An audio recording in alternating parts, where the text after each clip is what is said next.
প্রিয় ছাত্রছাত্রীরা, আমি বিশ্বজিৎ পাত্র। আজকে পঞ্চম শ্রেণীর বাংলা পাঠ্যপুস্তক পাতাবাহারের প্রথম কবিতা সুনির্মল বসুর লেখা গল্প বুড়ো কবিতাটির সম্পূর্ণ পাঠ এবং তার সম্পূর্ণ আলোচনা ও সর্বশেষে হাতে কলমের সমস্ত প্রশ্ন উত্তর সবিস্তারে আমরা আলোচনা করব। গল্প বুড়ো সুনির্মল বসু। বইছে হাওয়া উত্তুরে, গল্প বুড়ো থুত্তুরে, চলছে হেঁটে পথ ধরে, শীতের ভোরে সত্তরে, চেঁচিয়ে যে তার মুখ ব্যথা, রূপকথা চাই রূপকথা। ডাক ছেড়ে সে ডাক ছেড়ে, বলছে ডেকে হাঁক ছেড়ে, ঘুম ছেড়ে আজ ওঠ তোরা, আইরে ছুটে ছোট্টুরা, কি আছে মোর তুলপিটায়, দেখবি যদি জলদি আয়। কাঁধের উপর এই ঝোলা, গল্প ভরা মন ভোলা, দৈত্যী দানব যক্ষীরাজ, রাজপুত্তুর পক্ষীরাজ, মন পবনের দ্বারখানা, আজগুবি সব কারখানা, ভর্তি আমার তলপিটায়, দেখবি যদি জলদি আয়। কড়ির পাহাড় সার বাঁধা, মানিক হীরা চোখ ধাঁধা, সোনার কাঠি ঝলমলে, ময়নামতি টলটলে, তেপান্তরের মাঠখানা, হট্টমেলার হাটখানা, আটকালো এই তলপিটায়, দেখবি যদি জলদি আয়। কেশবতী নন্দিনী এই থলেতে বন্দিনী, শীতে প্রখর প্রত্যুষে, আসবে না যে শত্রু সে, ভাঙবো তাদের মূর্খতা, বলবো না কো রূপকথা। কবিতা পাঠের পর এবার আমরা কবিতাটির লাইন টু লাইন আলোচনা করব। প্রথমে একটু জানিয়ে দিই গল্প বুড়ো সম্পর্কে। গল্প বুড়ো হচ্ছে এমন একজন ব্যক্তি যে গল্প সবাইকে শোনাতে চায়, রূপকথার গল্প। তোমরা নিশ্চয়ই তোমাদের গ্রামে গঞ্জে বা শহরে দেখেছো যে কিছু ফেরিওয়ালা থাকে যারা হাঁড়ি কড়া বা কাপড় চোপড় বা অন্যান্য আসবাবপত্র নিয়ে ফেরি করে বেড়ায় এবং চিৎকার করে করে ডাকে সবাইকে, তার ক্রেতাদেরকে। ঠিক সেই রকমই এই গল্প বুড়ো, সেও তার রূপকথার গল্প সবাইকে শোনানোর জন্য রাস্তায় রাস্তায় ঘুরে বেড়াচ্ছে এবং তার শ্রোতাদেরকে চেঁচিয়ে ডাকছে। তো এই গল্প বুড়ো সম্পর্কে সুনির্মল বসু লিখেছেন। এবার আমরা কবিতাটা লাইন টু লাইন আলোচনা করি। বইছে হাওয়া উত্তুরে, অর্থাৎ উত্তর দিক থেকে হাওয়া বইছে। উত্তর দিক থেকে কখন হাওয়া বয় তোমরা নিশ্চয়ই জানো, শীতকালে উত্তর দিক থেকে হাওয়া বইতে থাকে। গল্প বুড়ো থুত্থুড়ে, অর্থাৎ গল্প বুড়ো নড়বড়ে। তোমরা গল্প বুড়ো নামটার মধ্যেই তো তোমরা বুঝতে পারছো যে বুড়ো শব্দটি রয়েছে, অর্থাৎ গল্পের যে গল্প বলার যে লোকটি সে বয়সে বুড়ো হয়ে গেছে, তাই তার শরীরটা স্বাভাবিক কারণেই নড়বড়ে থুত্থুড়ে। চলছে হেঁটে পথ ধরে, সে পথ বরাবর সোজাসুজি হেঁটে চলেছে। শীতের ভোরে সত্তরে, শীতকালের ভোরবেলায় সত্তরে অর্থাৎ দ্রুত তাড়াতাড়ি সে হেঁটে চলেছে। তার মানে কি দাঁড়ালো, যে গল্প বুড়ো শীতকালে যখন উত্তরে হাওয়া বইছে তখন সে রাস্তায় হেঁটে হেঁটে চলেছে এবং দ্রুত গতিতে সে হেঁটে হেঁটে যাচ্ছে। চেঁচিয়ে যে তার মুখ ব্যথা, রূপকথা চাই রূপকথা। এবং সে যেমন ফেরিওয়ালারা ডাকে তার ক্রেতাদেরকে মানে আসার জন্য, বিভিন্ন জিনিসপত্র বিক্রি করার জন্য, ঠিক তেমনি রূপকথা শোনানোর জন্য এখানে গল্প বুড়ো চেঁচিয়ে চেঁচিয়ে তার মুখ ব্যথা করে ফেলেছে এবং সে চেঁচিয়ে কি বলছে, রূপকথা চাই রূপকথা। এই রূপকথা আসলে গল্পের একটা ধরন, অর্থাৎ কাল্পনিক গল্পগুলোকে আমরা রূপকথার গল্প বলে থাকি। ডাক ছেড়ে সে ডাক ছেড়ে, এখানে একটু কথাটার মধ্যে একটু বোঝার চেষ্টা করো। ডাক ছেড়ে, ডাক ছেড়ে বলতে কি, মানে গলা ছেড়ে জোরে সে ডাক ছেড়ে, মানে সে সবাইকে ডাকছে। বলছে ডেকে হাঁক ছেড়ে, এবং সে সবাইকে ডেকে হাঁক ছেড়ে বলছে, কি বলছে, ঘুম ছেড়ে আজ ওঠ তোরা, অর্থাৎ ঘুম থেকে তোরা আজকে ওঠ। আইরে ছুটে ছোট্টরা, অর্থাৎ ছোট ছোট বাচ্চারা তোমরা ছুটে এসো, কে আছে মোর তলপিটায়, দেখবি যদি জলদি আয়। অর্থাৎ আমার যে এই তলপিটায়, অর্থাৎ তলপি বলতে থলে, এই থলের মধ্যে কি আছে সেটা দেখার জন্য সে ছোটদেরকে তাড়াতাড়ি ঘুম থেকে উঠে ছুটে আসতে বলছে। এবং কেমনভাবে আসতে বলছে, না জলদি আয়, জলদি বলতে কি তাড়াতাড়ি, তাড়াতাড়ি আয়। কাঁধের উপর এই ঝোলা, গল্প ভরা মন ভোলা। কাঁধের উপর এই ঝোলা, অর্থাৎ কাঁধের উপর যে তার ঝোলাটা রয়েছে, সেই ঝোলার মধ্যে কি রয়েছে, না গল্প ভরা মন ভোলা, অর্থাৎ মন ভোলানো সব গল্প রয়েছে, গল্পে ভর্তি রয়েছে। কিসের গল্প রয়েছে বলছে দেখো, দৈত্যী দানব যক্ষীরাজ, রাজপুত্তুর পক্ষীরাজ। কাদের গল্প রয়েছে, না দৈত্যী দানব যক্ষীরাজ, এই সমস্ত ভয়ানক সব, মানে ভয়ঙ্কর সব যে প্রাণীরা, তাদের সম্পর্কে গল্প রয়েছে। রাজপুত্তরের গল্প রয়েছে, পক্ষীরাজের গল্প রয়েছে। তারপরে কি না মন পবনের দ্বারখানা। মন পবনের দ্বারখানা বলতে কি, রূপকথার যে রূপকথায় একটা কল্পিত মন পবন নামক এক অতি দ্রুতগামী নৌকোর দাঁড়, সেটাকে বলা হচ্ছে মন পবনের দ্বারখানা। আমরা জানি মন হচ্ছে খুব দ্রুতগামী একটা জিনিস, সেই রকম মন পবনের দ্বারখানা, অর্থাৎ একটা নৌকার নাম হচ্ছে মন পবন, তার যে দাঁড়, সেই তারও গল্প রয়েছে। আজগুবি সব কারখানা, আর কি রয়েছে না সব অবাস্তব সব গল্প রয়েছে, অর্থাৎ অবাস্তব সব গল্প সব রয়েছে এখানে। ভর্তি আমার তলপিটায়, অর্থাৎ এই থলেটার মধ্যে সব ভর্তি আছে এই সমস্ত গল্পে, দেখবি যদি জলদি আয়, অর্থাৎ যদি তোমরা দেখতে চাও তাহলে তাড়াতাড়ি ছুটে এসো। কড়ির পাহাড় সার বাঁধা। কড়ির পাহাড় বলতে, কড়ি বলতে এক ধরনের সামুদ্রিক শামুক, ছোট ছোট কড়ি দেখতে পাওয়া যায়, এখন হয়তো তোমরা দেখতে পাও না। আগেকার দিনে এই কড়িগুলোকে টাকা পয়সার মতন করে ব্যবহার করা হতো। যাই হোক, কড়ির পাহাড় সার বাঁধা, এই কড়ির পাহাড় সার বাঁধা বলতে কি সারি সারি রয়েছে। মানিক হীরা চোখ ধাঁধা। মানিক হীরা বলতে মূল্যবান সব রত্ন, যেগুলো দেখলে চোখ ধাঁধিয়ে যায়, সেই রকম। সোনার কাঠি ঝলমলে। সোনার কাঠি বলতে রূপকথার বর্ণিত বাঁচা মরার একমাত্র উপায় বিশিষ্ট একটা জাদু কাঠি থাকতো, সোনার কাঠি, রূপোর কাঠি, এই সমস্ত রূপকথার গল্পে ব্যবহার হতো। তো সেই রকমই সোনার কাঠি ঝলমলে, যে সোনার কাঠিটা রয়েছে সেটা ঝলমল করছে। ময়নামতি টলটলে। ময়নামতি একটা নদীর নাম, বাংলাদেশের কুমিল্লা জেলায় অবস্থিত একটা নদী ময়নামতি, তার যে নদী, সেই নদীর জল টলমল করছে। তেপান্তরের মাঠখানা। তেপান্তরের মাঠখানা বলতে কি না জনহীন বিস্তীর্ণ প্রান্তরকে আমরা তেপান্তরের মাঠ বলে থাকি। তো সেই রকমই জনহীন, অর্থাৎ কোনো মানুষজন নেই, প্রচুর অনেক দূর বিস্তৃত যে মাঠ, সেই মাঠের গল্প রয়েছে তার কাছে। হট্ট মেলার হাটখানা। হট্ট মেলা বলতে কি, হট্ট মেলাটার কথাটার এটাই অর্থ যে যেখানে প্রচণ্ড চিৎকার চেঁচামেচি ঝগড়াঝাটি হয়ে থাকে। এটা সাধারণত আমরা হাটে বাজারে দেখতে পাই, কারণ হাট বাজারে ক্রেতা বিক্রেতার মধ্যে দর কষাকষি ইত্যাদি বিভিন্ন রকম যে কথাবার্তা চেঁচামেচি, সেটাকে হট্ট মেলার হাটখানা বলা হয়েছে। আটকালো এই তলপিটায়। এই যে এত কিছুর যে সব কড়ির পাহাড়, হিরে মানিক, সোনার কাঠি, ময়নামতি, তেপান্তরে মাঠ, হট্ট মেলার হাট, সব কিছু যেন এই তলপিটাই আটকে আছে, দেখবি যদি জলদি আয়। আর এইগুলো যদি তোমরা দেখতে চাও তাহলে ছোট্ট শিশুরা তোমরা তাড়াতাড়ি ছুটে এসো। কেশবতী নন্দিনী এই থলেতে বন্দিনী। কেশবতী বলতে কি, কেশ মানে হচ্ছে চুল, অর্থাৎ কেশবতী নন্দিনী, অর্থাৎ মাথা ভরা চুল রয়েছে এমন মেয়ে বা কন্যা। এই থলেতে বন্দিনী, এই থলেতেও সেও বন্দিনী রয়েছে, অর্থাৎ আটকে আছে। শীতের প্রখর প্রত্যুষে। শীতের এই যে তীব্র প্রত্যুষে বলতে কি সূর্যোদয়ের সময়, অর্থাৎ প্রভাত বা উষা, অর্থাৎ যখন সূর্য উদিত হয় সেই সময়টা, সেটাই হচ্ছে প্রত্যুষ।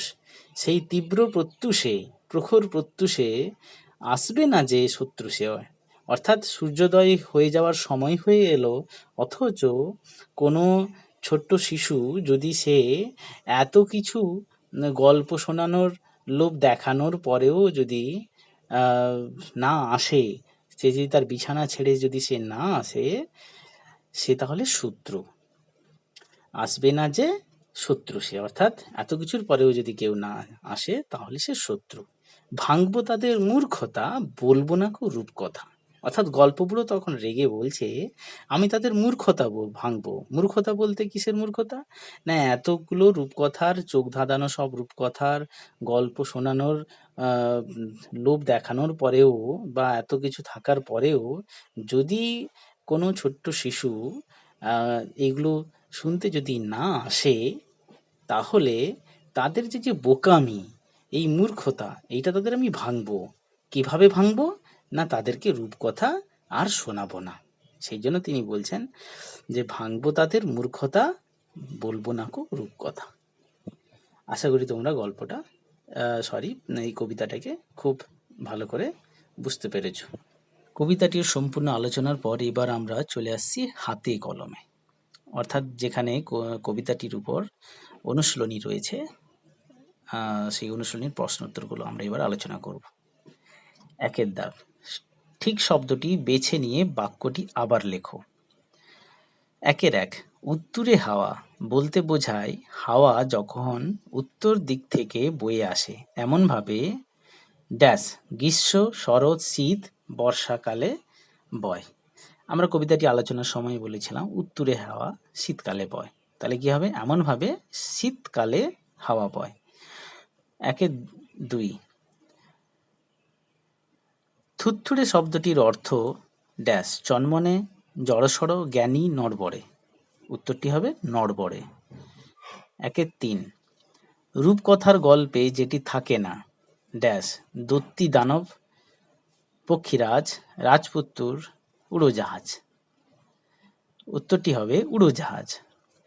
একের চার, রূপকথার গল্প সংগ্রহ করেছেন এমন একজন লেখকের নাম বেছে নিয়ে লেখো।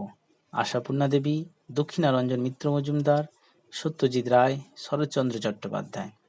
উত্তরটি হবে দক্ষিণারঞ্জন মিত্র মজুমদার। এবার কবি পরিচিতি রয়েছে। আমি কবিতাটি বোঝানোর সময় বলেছিলাম যে সুনির্মল বসুর সম্পর্কে আমরা অনুশীলনীতে আমরা ওনার সম্পর্কে জানতে পারবো। যাই হোক, এবার আমরা ওনার কবি পরিচিতিটা জেনে নিই। সুনির্মল বসু, জন্ম 1902 সাল, মৃত্যু 1975 সাল। জন্ম বিহারের গিরিডিতে। সাঁওতাল পরগনার মনোরম প্রাকৃতিক পরিবেশ তার মনে কবিতা রচনার অনুপ্রেরণা জাগায়। প্রধানত ছোটদের জন্য সরস সাহিত্য রচনা করেছেন, যার মধ্যে রয়েছে ছড়া, কবিতা, গল্প, কাহিনী, উপন্যাস, ভ্রমণ কাহিনী, রূপকথা, কৌতুক নাটক প্রভৃতি। ভালো ছবি আঁকতে পারতেন।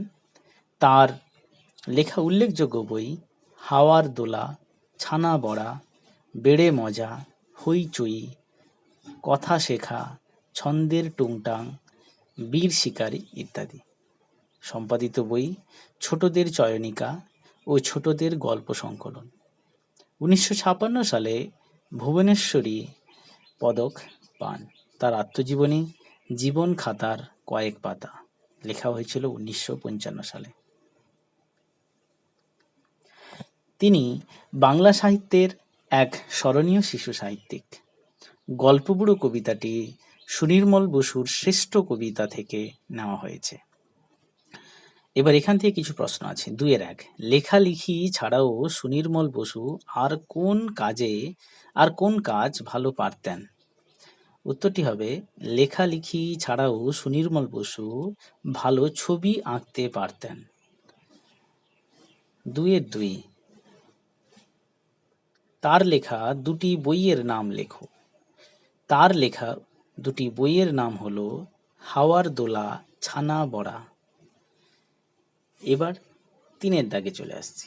এলোমেলো বর্ণগুলিকে সাজিয়ে শব্দ তৈরি করো। এখানে একটি অর্থপূর্ণ শব্দের যে বর্ণগুলো সেগুলোকে এলোমেলো করে রাখা আছে। আমাদের যেটা করতে হবে সেটা হচ্ছে সেগুলোকে সাজিয়ে একটা সঠিক অর্থপূর্ণ শব্দে পরিণত করতে হবে। প্রথমটা দেখো, হবে রূপকথা, দ্বিতীয়টি হবে রাজপুত্তুর, তৃতীয়টি হবে পক্ষীরাজ, চতুর্থটি হবে মন পবন, পঞ্চমটি হবে আজগুবি।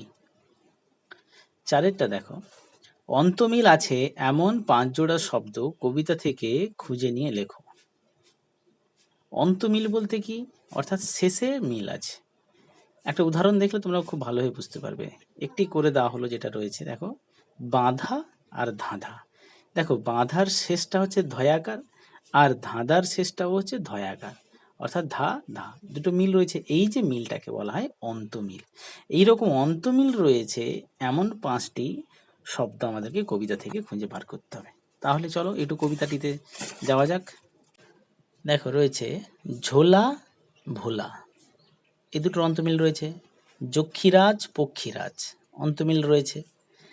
দাঁড়খানা কারখানা, এটার অন্তমিল রয়েছে। তলপিটায় আয়, এই দুটোর মধ্যে রয়েছে। তাহলে 1 2 3 4টে হলো। তারপরে দেখো ঝলমলে টলটলে, এই দুটোর মধ্যে অন্তমিল রয়েছে। বাক্য বাড়াও, 5এরটা, 5এর কি আছে, বাক্য বাড়াও, অর্থাৎ 5-এর 1, শীতকালে হাওয়া বইছে। কেমন হাওয়া, উত্তরটা দেখো কেমন আছে, শীতকালে উত্তুরে হাওয়া বইছে।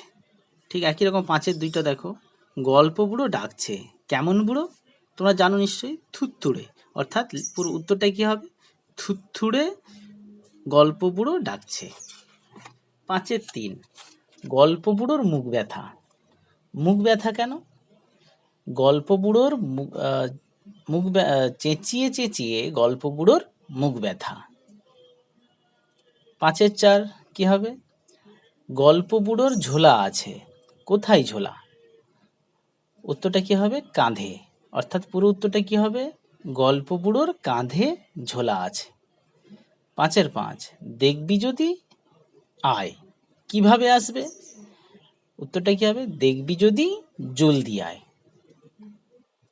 এরপরে দেখো শব্দার্থ রয়েছে। এই শব্দার্থগুলোকে তোমরা অবশ্যই ভালো করে রপ্ত করবে, কারণ এই শব্দার্থগুলো যত রপ্ত করতে পারবে ততই তোমরা ভালো করে কবিতাটিকে বুঝতে পারবে। তাছাড়া এখানে যা দেওয়া আছে শব্দার্থ, তার বাদেও আরও কিছু শব্দার্থ কবিতাটি বোঝানোর সময় আমি বলেছি, এবং সেগুলো স্ক্রিনেও দেওয়া আছে, সেগুলো তোমরা অবশ্যই খাতায় তুলে সেগুলোকেও রপ্ত করবে তোমরা।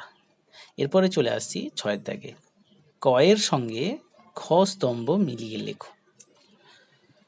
দেখো, কয়তে কি কি রয়েছে, তল্পি, রূপকথা, ভোরে, পবন, সত্তর।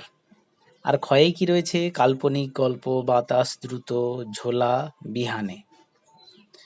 তো এখানে দেখো কি করতে হবে না, তল্পি, তল্পিটা কি হবে, তল্পি মানে ঝোলা, তাহলে তল্পির সাথে ঝোলা একটা দাগ তীর চিহ্ন দিয়ে আমরা বুঝিয়ে দেব।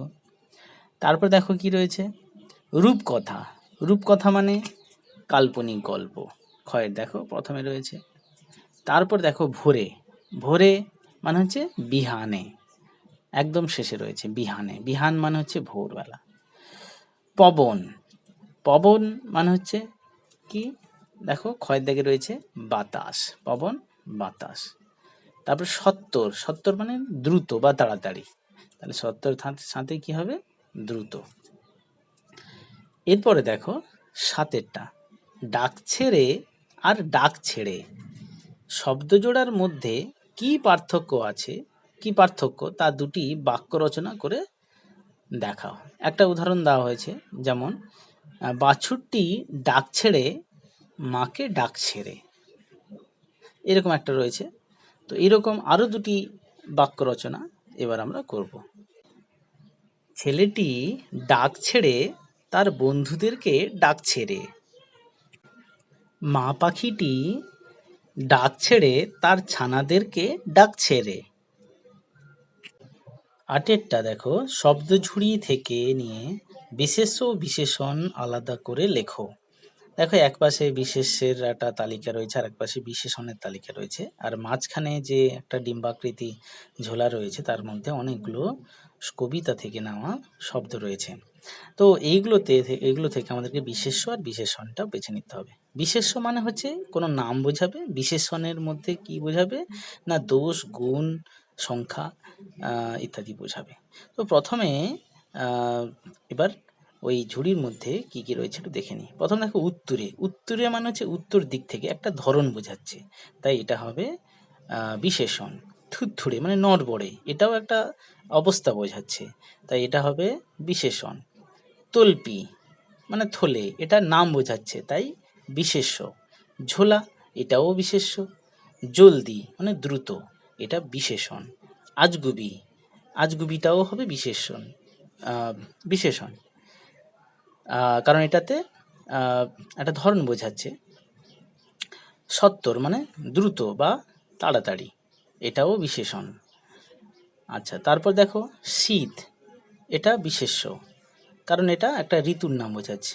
রাজপুত্র, এটা হবে, রাজপুত্রটা হবে বিশেষ্য। কারখানা, এটাও হবে বিশেষ্য। 9 দাগে পক্ষীরাজের মতো ক যুক্ত মূর্ধন্য ষ সমান কয় মূর্ধন্য ষই খ রয়েছে এমন 5টি শব্দ তৈরি করো। তা দেখো মানে কয় মূর্ধন্য ষই খ এইরকম যুক্তবর্ণ থাকবে 5টি শব্দ তৈরি করতে হবে। যেমন একটা এখানে পক্ষীরাজ রয়েছে, ঠিক সেই রকম। তাহলে সেই রকম যেমন দেখো কয় মূর্ধন্য ষই খ রয়েছে এমন কয়েকটি শব্দ হলো, যেমন পক্ষ, বক্ষ, দক্ষ, মক্ষী, রক্ষা, এই 5টি শব্দ রয়েছে। 10 দাগে ক্রিয়ার নিচে দাগ দাও। ক্রিয়া মানে তোমরা জানো সবাই, ক্রিয়া মানে ক্রিয়াপদকে বোঝানো হচ্ছে, অর্থাৎ যে শব্দের দ্বারা কোনো কিছু কাজ করা বোঝায় তাকে আমরা ক্রিয়াপদ বলে থাকি। তো এখানে দেখো 10 দাগে কি রয়েছে, বইছে হাওয়া উত্তুরে। এখানে দেখো বইছে, একটা বয়ে যাওয়ার কাজ বোঝাচ্ছে, তাই বইছেটা হবে ক্রিয়াপদ, তার নিচে দাগ দিতে হবে। 10-2 ডাক ছেড়ে সে ডাক ছেড়ে, তাহলে এখানে ডাকছে এটার কাজ বোঝাচ্ছে, তাই এই ডাকছের নিচে দাগ দিতে হবে। 10-3 আই রে ছুটে ছোট্টরা। এখানে দেখো আই, আই মানে এসো, তো এটা একটা ক্রিয়াপদ, আবার ছুটে এটাও একটা ক্রিয়াপদ। 10-4 দেখবি যদি জলদি আয়। দেখো এখানে দেখবি অর্থাৎ এখানেও একটা দেখার কাজ বোঝাচ্ছে, তাই এটাও ক্রিয়াপদ। আবার আয়, এই যে জলদি আয়, আয় এইটাও কিন্তু ক্রিয়াপদ। তারপরে দেখো 10-5 চেঁচিয়ে যে তার মুখ ব্যথা।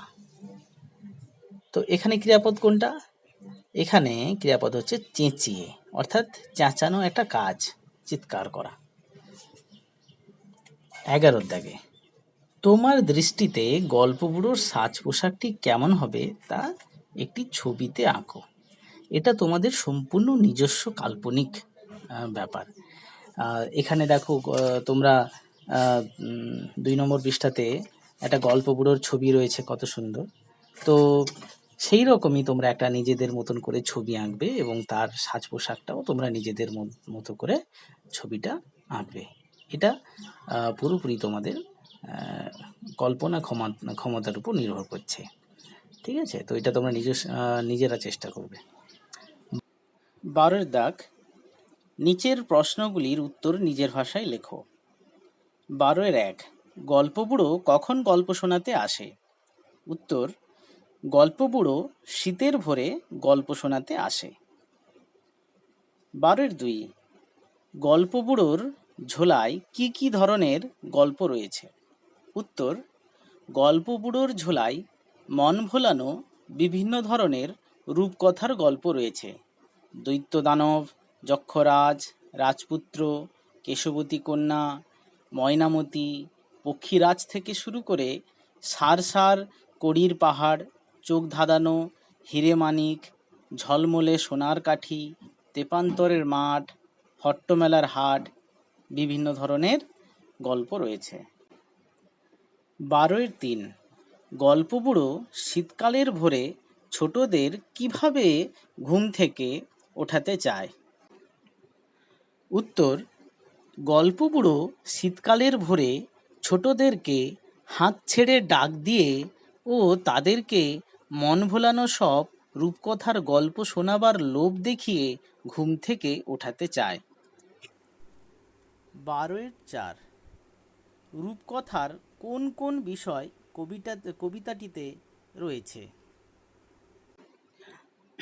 উত্তর: রূপকথার দৈত্যী দানব, যক্ষীরাজ, রাজপুত্তুর, পক্ষীরাজ, মনপবনের দ্বার, কড়ির পাহাড়, হিরে মানিক, সোনার কাঠি, ময়নামতি, তেপান্তরের মাঠ, কেশবতী কন্যা, এই সমস্ত বিষয়গুলি কবিতাটিতে রয়েছে। 12-5 গল্প বুড়ো কাদের তার গল্প শোনাবে না? উত্তর: যারা শীতের ভোরে অলসতা ছেড়ে গল্প বুড়োর গল্প শুনতে আসবে না, গল্প বুড়ো তাদেরকে তার রূপকথার গল্প শোনাবে না। 13-এর দাগে তোমার পড়া অথবা শোনা একটি রূপকথার গল্প নিজের ভাষায় লেখো। এটা তোমরা যদি কোনো গল্প তোমরা নিজেরা পড়ে থাকো কোনো বই থেকে, কোনো রূপকথার গল্প, অথবা কারো কাছ থেকে যদি কোনো রূপকথার গল্প শুনে থাকো, সেটাকে তোমরা নিজের ভাষায় এখানে লিখবে। আমি এখানে আমার মতো করে একটি গল্প, রাজকুমারী সেপ্টেম্বরের একটি রূপকথার গল্প আমি লিখে দেখালাম। রাজকুমারী সেপ্টেম্বর। সিয়ামের রাজার মেয়ে রাজকুমারী সেপ্টেম্বর ভীষণ অসুখী ছিল। একদিন সে তার ঘরে বসে একা একা কাঁদছিল। একটি ছোট্ট পাখি লাফাতে লাফাতে তার ঘরে ঢুকলো আর গান গেয়ে তাকে খুশি করলো। পাখিটি তার সাথে থাকতে চাইল। এটা দেখে অন্যান্য রাজকুমারীদের ঈর্ষা হলো। তারা সেপ্টেম্বরকে উপদেশ দিল পাখিটিকে খাঁচায় বন্দি করতে। তাদের কথা মতো সেপ্টেম্বর পাখিটিকে খাঁচায় বন্দি করল ও পাখিটিকে বলল, তুমি এই খাঁচায় নিরাপদে থাকবে। পাখিটি অবাক হলো। সে খাঁচার ভিতরে গান গাইতে পারল না। সেপ্টেম্বর খাঁচা সহ পাখিটিকে বেড়াতে নিয়ে গেল, কিন্তু খাঁচার ভেতর থেকে বাইরের হ্রদ, গাছপালা সব অন্যরকম লাগলো পাখিটির কাছে। পরের দিন সকালে সেপ্টেম্বর ঘুম থেকে উঠে দেখে পাখিটি আর চোখ মেলে না, গানও গায় না। সেপ্টেম্বর তার ভুল বুঝতে পারল। তারপর পাখিটিকে খাঁচা থেকে মুক্ত করলো। পাখিটি ডানা মেলে নীল আকাশে উড়ে গেল আর কথা দিল সে আবারও ফিরে আসবে তার জন্য গান গাইতে।